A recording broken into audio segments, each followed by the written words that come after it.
living abroad, more specifically, teaching abroad. It gives you insights about the nation that you may not have looked for. It gives you insights to family dynamics. It gives you insights to cultural dynamics. And today, joining this conversation is Elliot Moore, a man who's been abroad in multiple countries and is going to give you some insight on the expat life. Let's go. On today's episode of Voices, I have a good friend on. His name is Elliot Moore, and we're going to talk about specifically teaching abroad and the effects it has on you. And I'm specifically talking about you because most of the audience is an American audience, but I think this can apply to anybody who leaves their country and goes to another country to teach and the possible effects you could have. Elliot, thanks for being on today. I appreciate you being here, man. Hey, thanks, Lewis, for having me. It's been a while. I know. Just for a little background for the people, we talked together a year or two in North Carolina. It was a great experience. We did obviously professional stuff, and we did social stuff with other teachers, and it was really cool. So I don't think anyone can give a background or a plug for someone better than themselves. So what would you want the people to know about you specifically as we enter this conversation? Well, I've been teaching overseas for the last 7 years. Was working, as Lewis said, with him in North Carolina. Uh, Started doing that back in 2007, and just really like teaching overseas. Could do a lot more than I could in the States, and the lot more being just travel, seeing things, and new experiences that have been really great. Right now, I'm teaching at the International School of Ningbo, and so wonderful there. That's awesome. So, in your experiences, just to give a little background, you've taught in the United States, you've taught in South America, specifically in Bolivia, and you're currently in China. What was the inspiration to say, you know what, I'm going to go do this somewhere else? Well, the inspiration for me was from my parents. They started teaching in Egypt back in 76, and from there, I was with them for a little bit when they were teaching in Kuala Lumpur, and then they taught for about I want to say 14 years in with a company in Saudi Arabia called Saudi Aramco. And just by being with them as they taught overseas, I kind of fell in love with both teaching and traveling. That's awesome, and it's interesting because as a youth, did you really know like what your parents were doing as far as like the connections and the life they were making for you? Well, I did. I mean, they expressed very clearly that we're leaving the U.S. to teach abroad so that we can give a better life for you and your brother. Uh, One of the conversations that I heard my dad and mom talking about was his summer job, which was painting houses. And he told my mom flat out, he said, Glenda, I'm worried. I make more money painting houses in 3 months than I do the entire 9 months I'm teaching. And that was one of the Wow. reasons why he decided to leave. He was very, he held very strong to teaching and wanted to, educate. And he just felt like overseas was the best way that he could provide a life for the family and also do what his passion is, and that was teaching. That's awesome. So the next thing that I actually think about, because it sounds like you have some foundational things from your parents, but what is the mindset that you felt like you had to have to say, all right, I can teach abroad? Because teaching is sort of infusing yourself in culture through a child's eyes and through the family's eyes. Plus, you're dealing with culture and that is normally necessary to understand to be an effective teacher. So, what was your Well, I mindset? like that you mentioned the child mindset. As a teacher, I firmly believe that we're lifelong learners ourselves. I mean, we teach kids, and we need to be able to understand how learning's evolved. Right now we're in, the computer generation. And so when you do leave, you need to be able to make adjustments. You can't be stuck in your own rigid way of, well, this is how I've always done something and I'm going to continue doing it when I'm somewhere new. And that's really cool. So the thing about it was, let's go in through a little bit of a timeline. Both of us kind of did a social studies thing for a little while. So the timeline is you go to Bolivia. And did you choose Bolivia? I did. uh it was, kind of one of those things. I was at a New Year's party, and someone had suggested that Bolivia was a wonderful place, and I apply for jobs using Thai online. That's the where I do find my jobs at. And the very next day, there was a listing for a job at the Santa Cruz Cooperative School. So I applied, and that's how I got my foot in the door teaching internationally. And that's awesome. So what was the experience like? Just sort of a quick synopsis of being in Bolivia, because you were in Bolivia for how long? I was there for 3 years. And what would you say was sort of your overall assessment of life as a teacher in Bolivia? Because we'll talk about cultural things a little bit later, but just life as a teacher. Well, I felt like I was in an elevated status there. I was making more money than the majority of uh, the locals, and it was just a unique experience. I was able to travel and do things that I couldn't do in the States, and I really, enjoyed that the culture that was there. You get there, you get a little culture shock, and then once you find and figure out what's going on, it's just amazing. That's beautiful. So then you were in Bolivia for 3 years, two or 3 years, 3 years, 3 years, right? yes. So you were in 3 years, and then you go to China. So like that feels like that's a serious sort of culture exchange that you took. So what led you to go to China next? Uh, well, that's kind of a bittersweet story, but mostly it was just wanting to, go out and see something different. You'd been in a country for a while, you'd gotten to the feel, the lay of the land, and there's just something that wants to have you go and explore elsewhere. And so I was offered a job in Egypt, and the contract wasn't right. There was a disagreement between what was written on the contract and what was actually presented to me.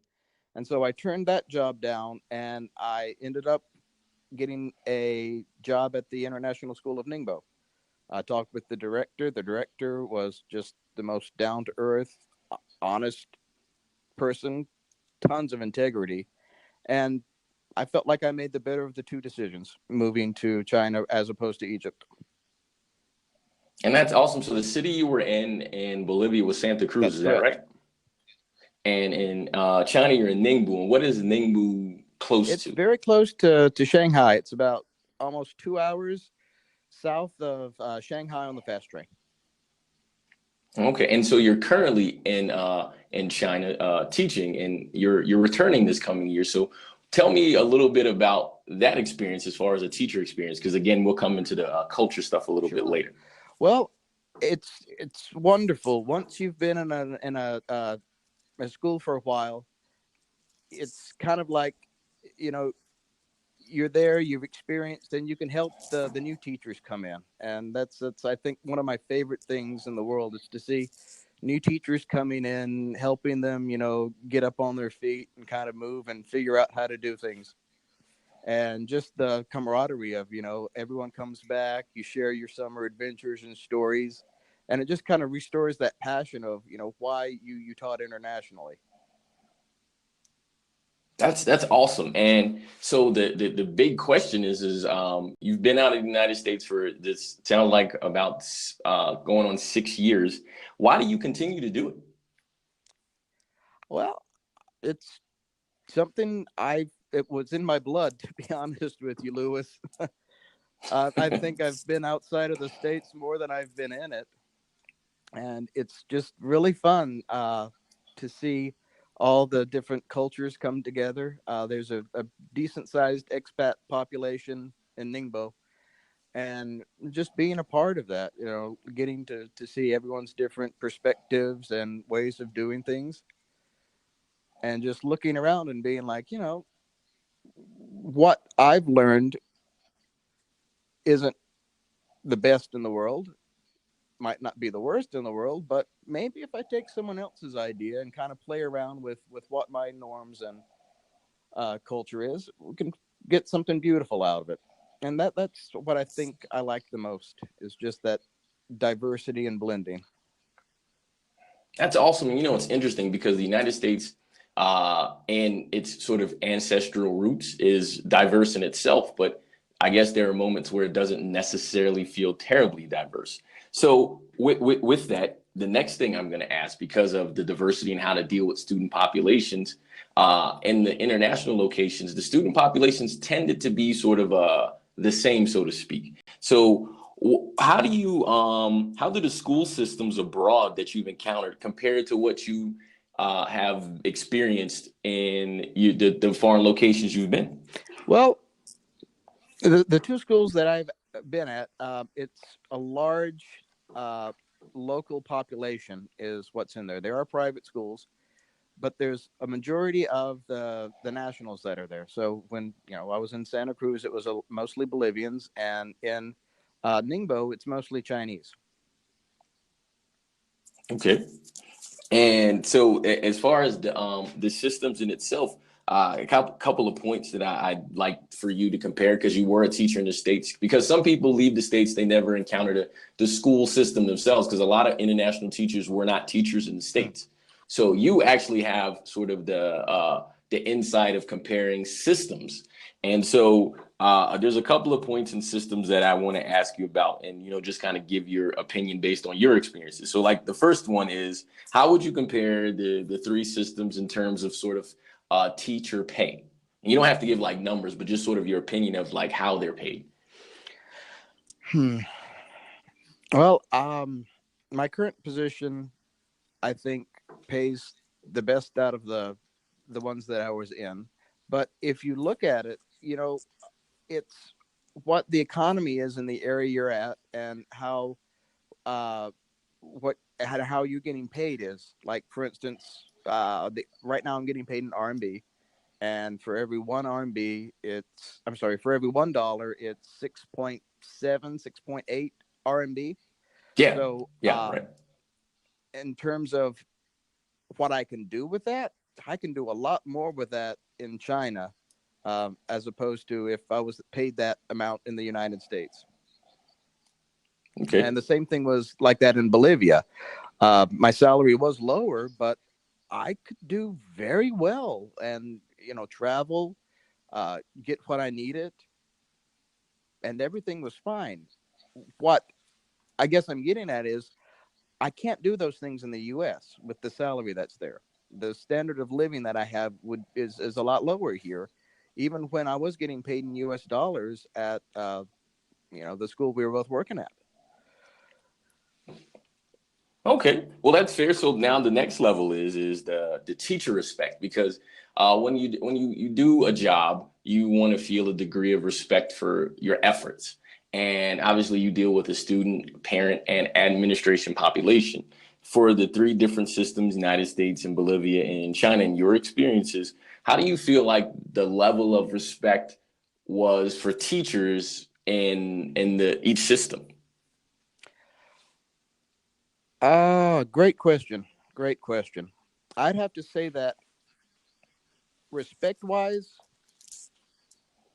China's probably, they rate teachers and education very highly, and so there is a certain amount of respect when I say, yeah, I teach at such and such school, and I've not experienced that really in the other two.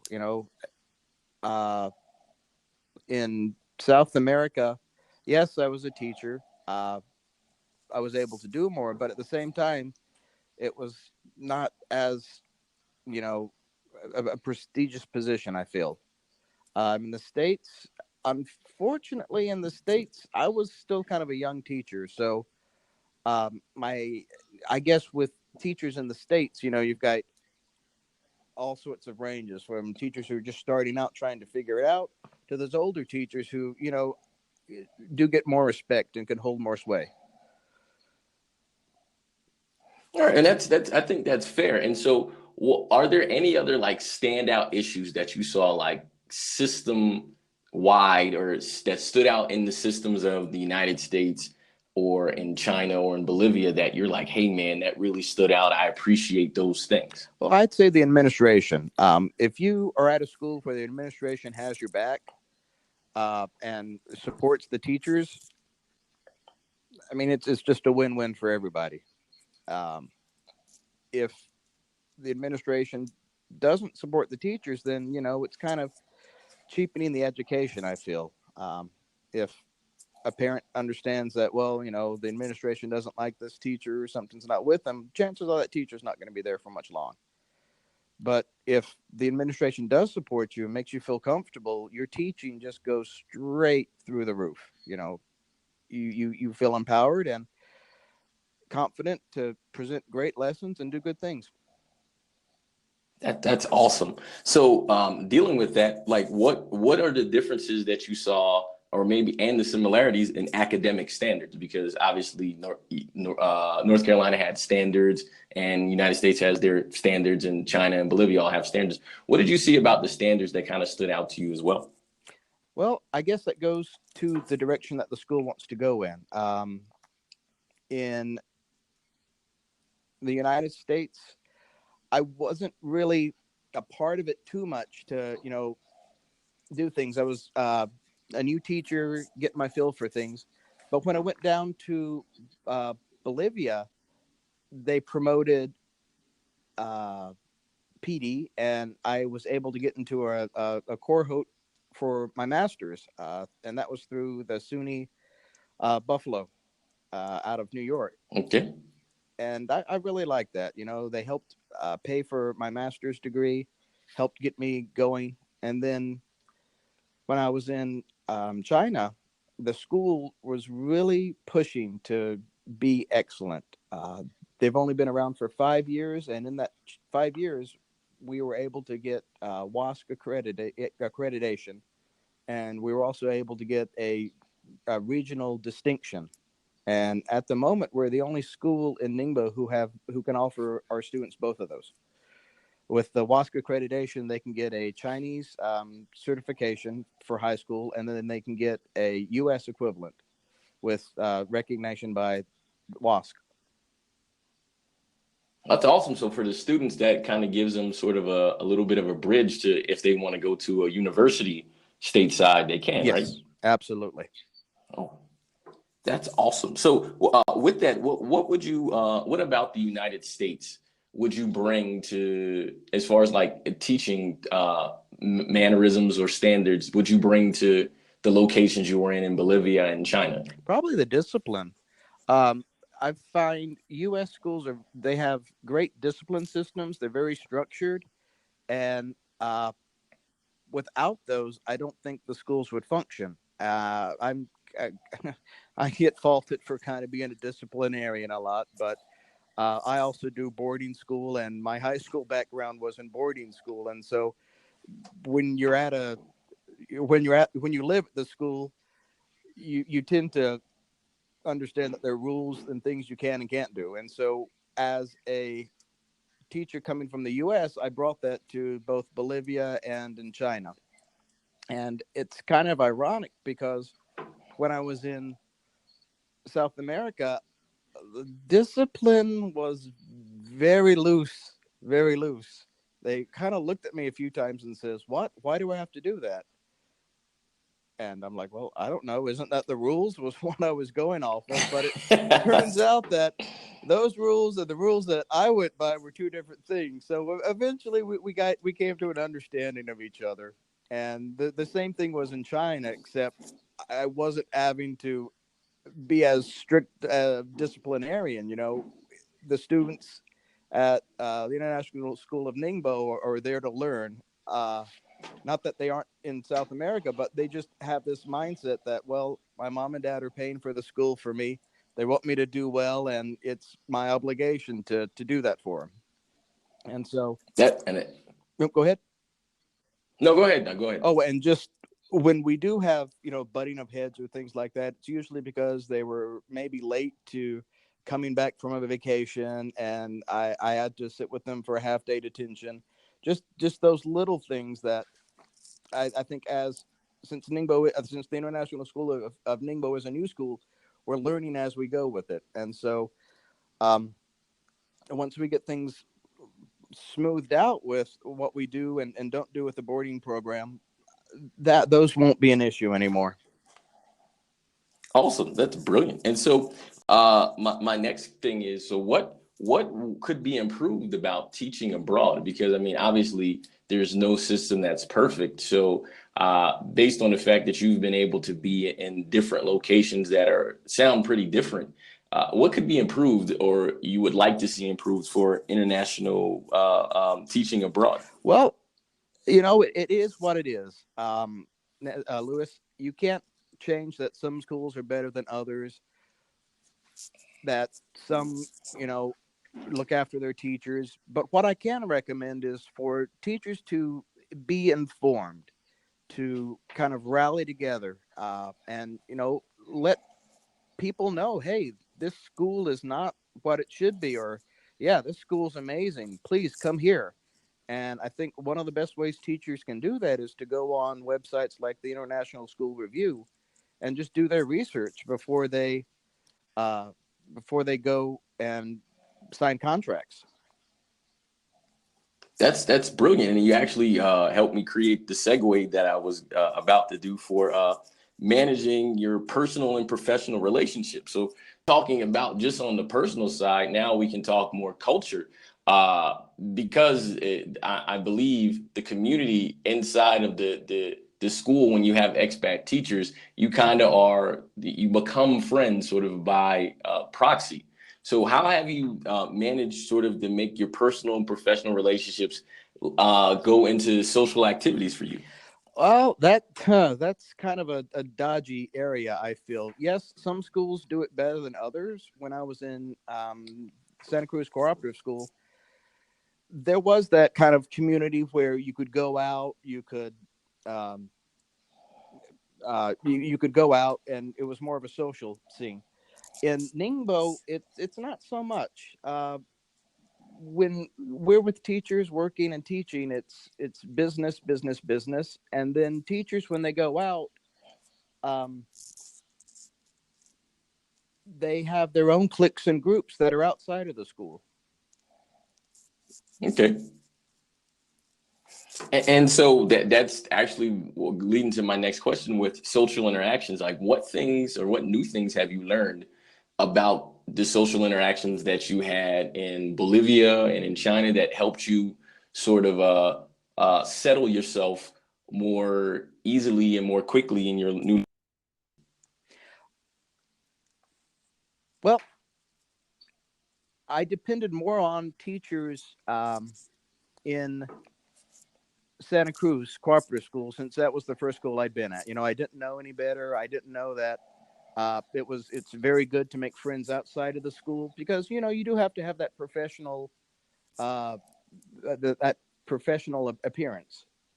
And so when I got to China, I was able to just keep those personal relationships and keep them there. And then I had my social relationships with people who weren't at the International School of Ningbo, but were also expats, which was great. I could enjoy talking about other things outside of work, and that kind of was a nice little pressure release valve, because I found a lot of times when I was in the Santa Cruz Cooperative School with teachers from the school, that was what our conversations tended to gravitate towards.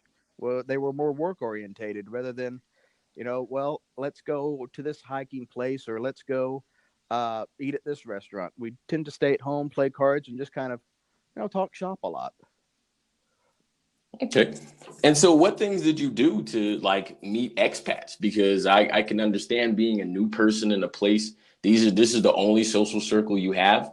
How do you go from there? Because just to kind of to piggyback my own personal situation, when I went abroad, I went with the program and we met all the people first and we kind of interacted socially first. And then we all were in different schools. And then when we went into schools, we were professional with the teachers we co-taught with.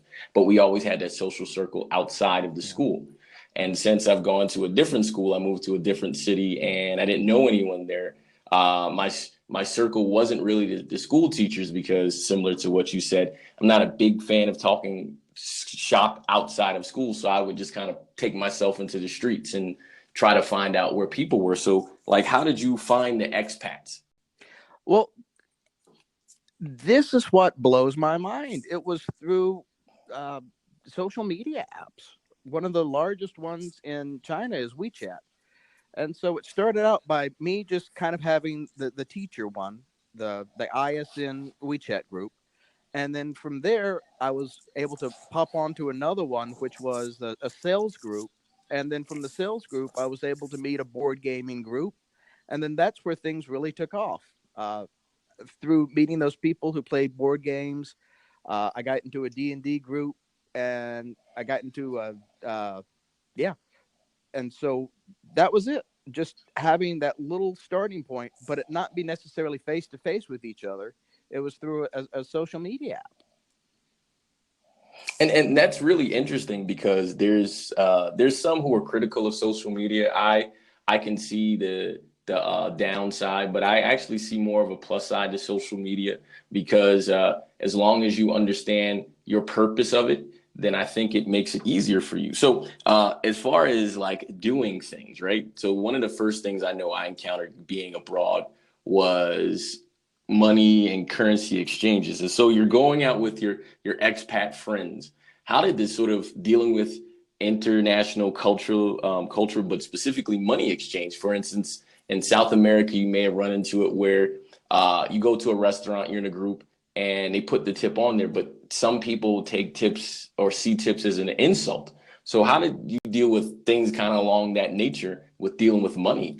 Oh, it was hilarious. When I was first in China, I did try to tip, and they would come running out of the restaurant to give me the tip and said, no, no, no, no, no. And so that was kind of like, oh, okay. But, after you get used to that, you realize that, well, they're being taken care of. It's in their salary, so I don't have to add tip or gratuity to it. And that took a little while to get used to. I felt bad because I've always been used to tipping and things like that. South America, you do tip. The U.S., definitely you tip. But in China, no, you don't tip. And one of the things that I've experienced is, and this is sort of again going out with groups, going to movies. So being in South America, there was some theaters who had specific days there where they would show movies in English with the other language subtitles. How did you sort of deal with consuming media in foreign places? Well, it's interesting. In China, there's no, well, you can't get on Facebook. Google's a no-no, and there's a bunch of other websites that you can't get into. And so I had to learn to use a VPN if I wanted to get on Facebook, or what's the other one I use? I can't remember off Instagram. Yeah. So to do those, you had to get on a VPN, and that was a change for it. But in terms of movies, China's a very large consumer of movies. In fact, a lot of movies that air in China air before they air in the States, and so naturally they have English subtitles. No, sorry, they have Chinese subtitles, but are in English mostly. Uh, Chinese film is wonderful. They've got great movies and things like that. Uh, I've not gotten to see them firsthand, but I have heard, and yeah, that's about it. I've gotten to heard and seen, or not seen a few, but heard that they do have a very good cinema. That actually goes to lends itself to the next thing is language. I mean, I know like my motivation for going out of the United States was to learn Spanish, and people say, well, you can learn Spanish in the United States, but there you can always kind of cheat in the United States and go back to your native language. Now, language learning is, I think, is an acquired skill. So, what have you done for as far as sort of learning language for yourself? Because going from Spanish to Chinese, wow, that just feels like it's a progression that people might be afraid Well, of. we can take it all the way back to when I was in high school. Actually, even before that, when I was with my parents in the Middle East, I was exposed to Arabic and had tried my best to learn it. I just did not have that talent. And I tried again with languages when I was in high school. I tried to uh, learn German. I have a few friends who speak German, and I thought, yeah, it would be cool to be able to speak German. Uh, Went to college, thought I'd give Arabic another go. Went to Bolivia, tried Spanish, and now in China. At this point, I'm starting to realize a pattern here. I'm not good at language acquisition, so the expression "make it till you fake it." So I'm having to use Google Translator apps or Baidu Translator apps to read menus, uh, get about with signs, and talk to the people in my apartment complex. And does that take? Do you feel like that takes away from your experience, or you're just like, hey, I've created sort of a bridge to make myself enjoy myself? I would be that latter. I've made a bridge to enjoy myself. I Yeah, I've tried languages, Well, and at this point, I'm almost 40, and I'm realizing that you got to work with what you got. yeah, and that's really, really fair. And I think that matters. And a concern I would guess some people have, because I remember going to France with my mom, but I had studied French in university and high school, and they kind of relied on me for the language thing. The speaking wasn't perfect, but I could read things. How did you deal with sort of not to say healthcare is an issue for you, but like how would you deal with like if you had maybe a health issue? Like how would you what do you think your comfort level would be dealing with a different language and different dealing with things that may be sort of emergency situations? Uh, well, I had an accident before I came to the States, and I fell off my bike. Not too happy about that, but I separated my clavicle and scapula a little bit, and so, Oh wow. Ugh. well, yeah, it was one of those things where it was it could go heal by itself, or I could go in and have surgery. And so when I talked to the doctors there, one of the doctors was very vehement about me having surgery and things like that. But then another doctor said something kind of offhandedly to them. They got in a little argument, and I asked my translator, what did they say? And she didn't really say anything about it. So that planted a little seed of doubt in me. And then when I was talking to the nurse the next day, I said, "Yeah, I'm going to have the operation." And then she said, "Well, you're going to have to need do you have?" She asked me if I had any friends there who would be able to, take care of me through the hospital. And I didn't want to ask any of my coworkers to take some time off to help. So they said, "Well, you could hire somebody to be with you." And I'm thinking, no, no, I know how anesthesia works over there. I know it's not going to be a laparoscopic surgery. They're just going to cut me wide open. So I thought, I'm going to do some research on my own. And I found out that I didn't necessarily have to have the operation right away. It had a chance of healing on its own. And it's been doing pretty well.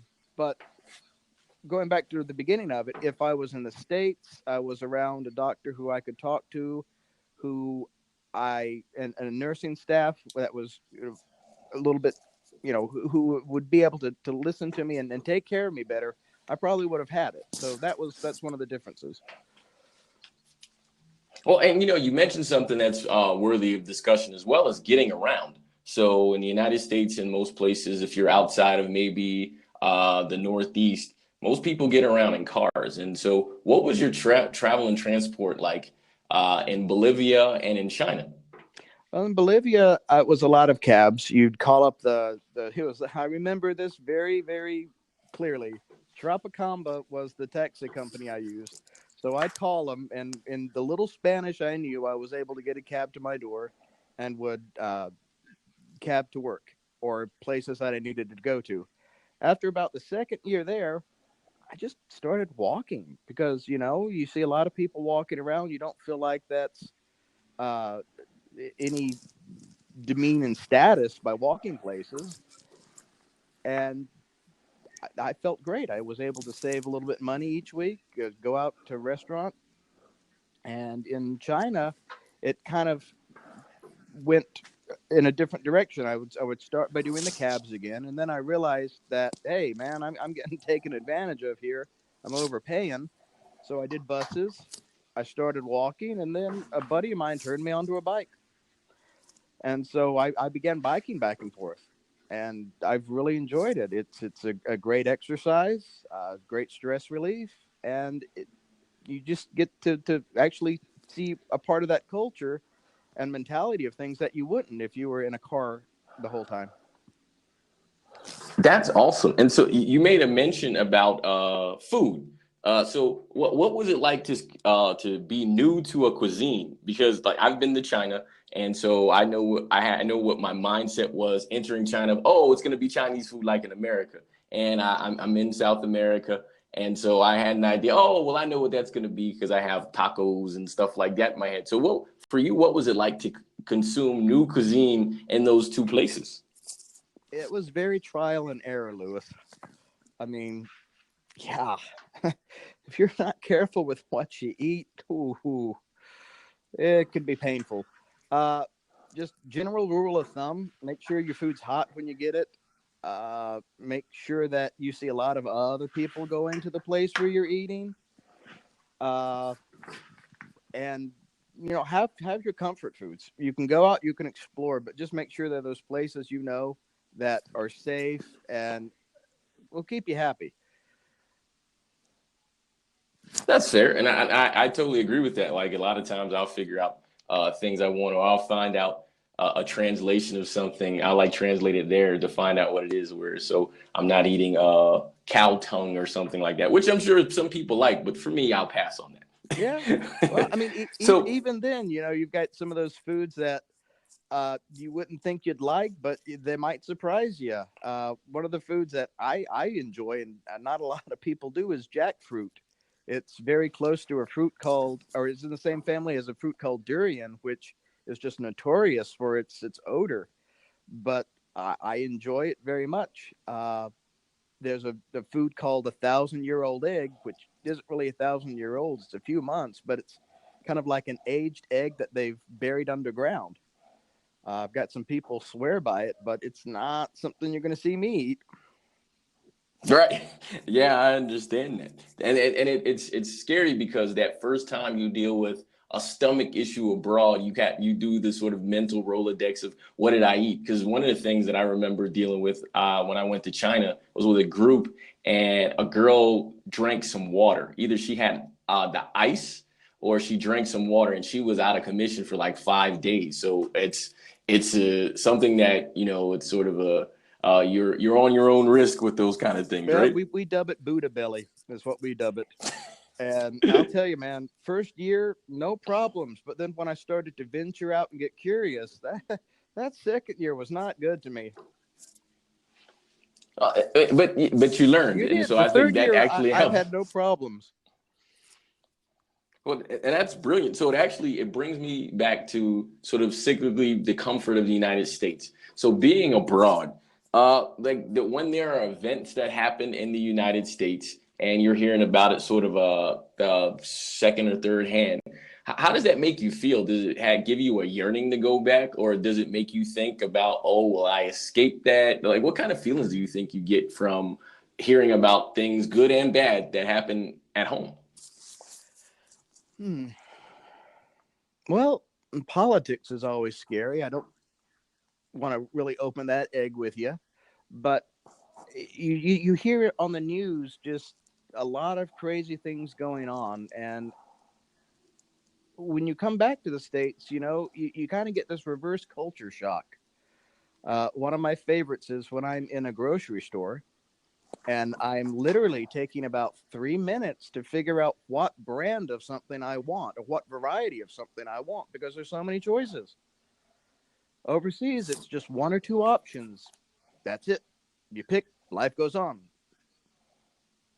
Very true, very true. And for me, I think that's interesting because then it kind of makes you choose if you really like the thing or not.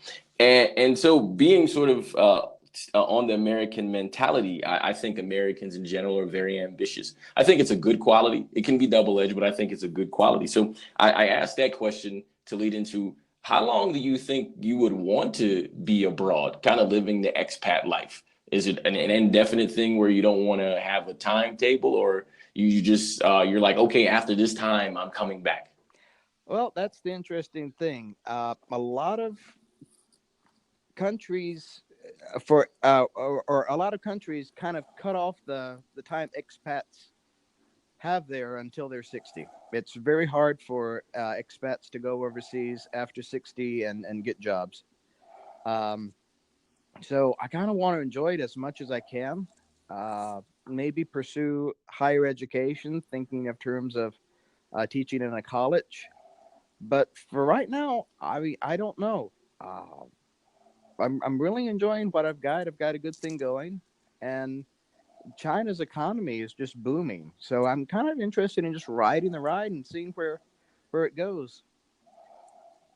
And you made a really, really good lead into the what I wanted to ask next is so with career progress, what's the potential of the career progression that you have? Because again, it just I think ambition is good for life, and obviously, teachers in the United States, the career sort of progression pyramid is classroom teacher, and then you can become sort of a senior teacher, and then there's the potential of going into administration and then sort of the levels of administration within the school, within the district, et cetera. So, what do you feel like the potential career progression you have based on you being a teacher Well, abroad? I'm kind of in a fortunate situation. We have the International School of Ningbo is or ISN is fairly new. We're about 5 years old, and they opened up a boarding school program. Uh, since my background in terms of high school was I was doing boarding school from the student perspective, I brought that insight into helping as the pastoral care for the boarding students, and so their ISN's helping me cut my teeth with administrative stuff by letting me be letting me be the boarding school coordinator, which I'm very grateful and thankful that they're letting me do this. Uh, but yeah, just getting into it and realizing that yeah, you're teaching overseas, you're traveling, you're seeing the world, but hopefully you're that lifelong learner yourself, and you want to progress and go through them. There's no reason why you can't go through those progressions outside of the U.S. as opposed to being in the U.S. And that's great. So with that, like if someone wanted to find a job, you made mention earlier, but just to kind of specifically target that, if someone wanted to find a job abroad, where would they start? Where would they go to find things? Well, like I said, I really enjoy the Thai online. There's another one called Teach Associates that's really good. Word of mouth is great if you are on Facebook and you're on the international teaching sites. A lot of times you'll see people post jobs or post openings from their schools, and you can get an insight into that more than any website that's there. A true story. My dad surprised me. So we have a teacher who's going on maternity leave, and I had posted that, hey, we need a temporary uh, art teacher for 3 months. It's in Ningbo, China. Uh, Let me know if you're interested. Well, about 3 days after I posted that, my director uh, talked to me, and he said, "Did you know your dad applied for this position?" I said, "No, I had no idea." And we talked and chatted for a little bit, and sure enough, my mom and dad are going to be hanging out with me for the 3 months doing the the temporary art teaching position. That's awesome, man. And you know, it goes it makes me think about, so what was sort of your, because your family is going to be there, you're going to have a chance to sort of be a quote tour guide. So what are some of your favorite places to visit that you have visited in Bolivia and specifically now in China? Oh, let me think. Well, when I was in Bolivia, I got the opportunity to go to Peru and see Machu Picchu. I really liked that. Going down the Incan Trail, seeing the ruins, that was just beautiful. In China, I got to see the Great Wall, and I got to spend a lot of time in Shanghai. Got to see some really nice sights down in Xiamen. I do a lot of Model United Nations work, and so that gave me the opportunity to go visit different places on the school's dime. I got to see Dalian up north, which is it's a beautiful coastal town. So traveling's been there. I'm doing schooling right now, which it is taking a little bit of a financial toll on me. But I think once I get that done, I'd like to start visiting beaches again, going back to some of the hobbies I've liked, like scuba diving. Do those things in Philippines and get to travel more outside of China. That's awesome. So in the places that you have been, and just the experiences, even if it's not necessarily traveling, what's a standout memory that you have from Bolivia, and what's one you have from China so far? I would say standout memory from Bolivia is just grilling, hanging out, doing the churrascos, and just that love that you find when you're in South America. It's a very intense, very community type feeling, and I like that. I do miss that. In China, it's the any not I don't want to say anything goes, but if you like I said, if you're out riding your bike or if you're doing things, there's not that social expectations that you have to be this one certain way. You can be who you are, and they're more of an accepting country. Okay, that's cool. So I have two more points or questions that we'll do, and then we'll go ahead and start closing up.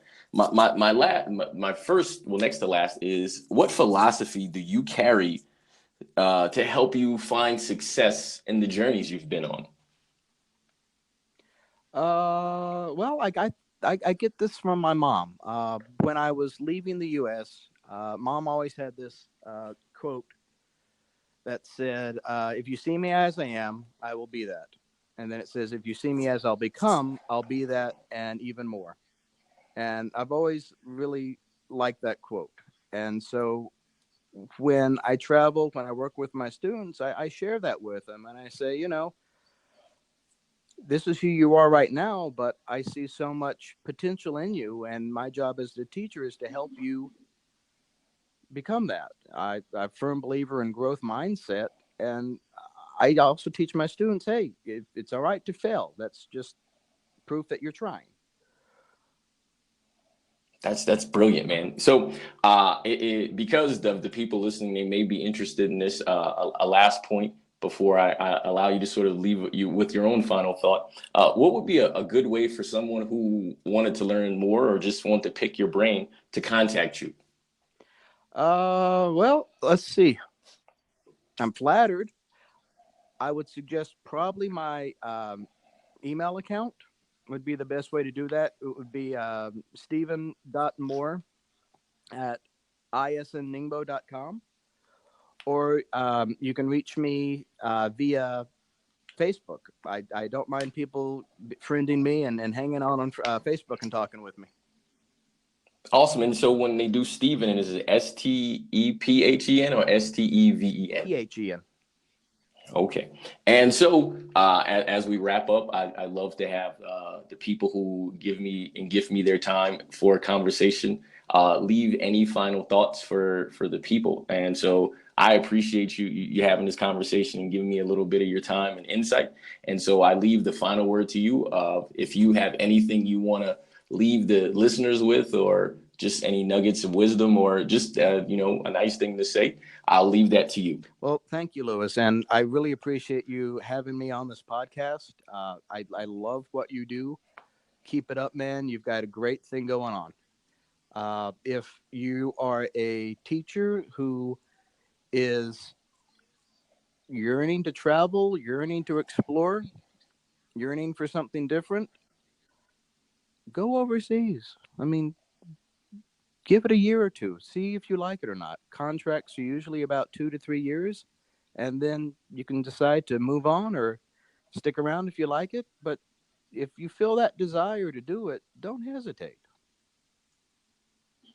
That's awesome, man. Well, Elliot, I thank you so much for being on here, and I look forward to continuing to talk to you, because we obviously have talked throughout the time. And have a fantastic day and continued success in all your You endeavors. too, Lewis. You take care, sir. All right.